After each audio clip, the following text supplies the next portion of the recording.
ಎಲ್ಲರಿಗೂ ನಮಸ್ಕಾರ. ನಿಸು ಚಾನಲ್ಗೆ ಸ್ವಾಗತ. ಸೊಪ್ಪಿನ ಬಸ್ಸಾರು ಮಾಡುವ ವಿಧಾನ. ಮೊದಲಿಗೆ ಒಂದು ಕುಕ್ಕರ್ಗೆ ಕಾಳು, ಸೊಪ್ಪು ಮುಳುಗುವಷ್ಟು ನೀರು, ರುಚಿಗೆ ತಕ್ಕಷ್ಟು ಉಪ್ಪು.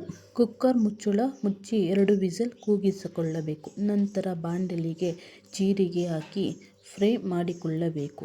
ನಂತರ ಮಸಾಲೆಗೆ ಕಾಯಿ ತುರಿ, ಟೊಮೊಟೊ, ಹುರಿದ ಜೀರಿಗೆ, ಹಸಿಮೆಣಸಿನಕಾಯಿ, ಬೆಳ್ಳುಳ್ಳಿ, ಈರುಳ್ಳಿ, ಕೊತ್ತಂಬರಿ ಸೊಪ್ಪು, ಬೇಯಿಸಿದ ಸೊಪ್ಪು, ಸಾಂಬಾರ್ ಪುಡಿ ಮಿಕ್ಸಿ ಜಾರಿಗೆ ಹಾಕಿ ಪೇಸ್ಟ್ ಮಾಡಿಕೊಳ್ಳಬೇಕು. ನಂತರ ಸೊಪ್ಪು ನೀರು ಬೇರೆ ಬೇರೆ ಮಾಡಿಕೊಂಡು ಒಂದು ಪಾತ್ರೆಗೆ ಎಣ್ಣೆ, ಸಾಸಿವೆ, ಕರಿಬೇವಿನೆಲೆ, ಈರುಳ್ಳಿ ಹಾಕಿ ಚೆನ್ನಾಗಿ ಫ್ರೈ ಮಾಡಿ ನಂತರ ರುಬ್ಬಿದ ಮಸಾಲೆ ಹಾಕಿ ಅಗತ್ಯ ತಕ್ಕಷ್ಟು ನೀರು ಹಾಕಿ ರುಚಿಗೆ ತಕ್ಕಷ್ಟು ಉಪ್ಪು ಹಾಕಿ ಹುಣಸೆ ರಸ ಹಾಕಿ ಚೆನ್ನಾಗಿ ಕುದಿಯಲು ಬಿಡಬೇಕು. ನಂತರ ಒಂದು ಬಾಣಲೆಗೆ ಎಣ್ಣೆ, ಸಾಸಿವೆ, ಕರಿಬೇವಿನೆಲೆ, ಈರುಳ್ಳಿ ಹಾಕಿ ಚೆನ್ನಾಗಿ ಫ್ರೈ ಮಾಡಿ ನಂತರ ಬೇಯಿಸಿಕೊಂಡಿರುವ ಸೊಪ್ಪನ್ನು ಹಾಕಿ ಸ್ವಲ್ಪ ಸಾಂಬಾರ್ ಪುಡಿ, ಕಾಯಿ ತುರಿ ಹಾಕಿ ಚೆನ್ನಾಗಿ ಮಿಕ್ಸ್ ಮಾಡಬೇಕು.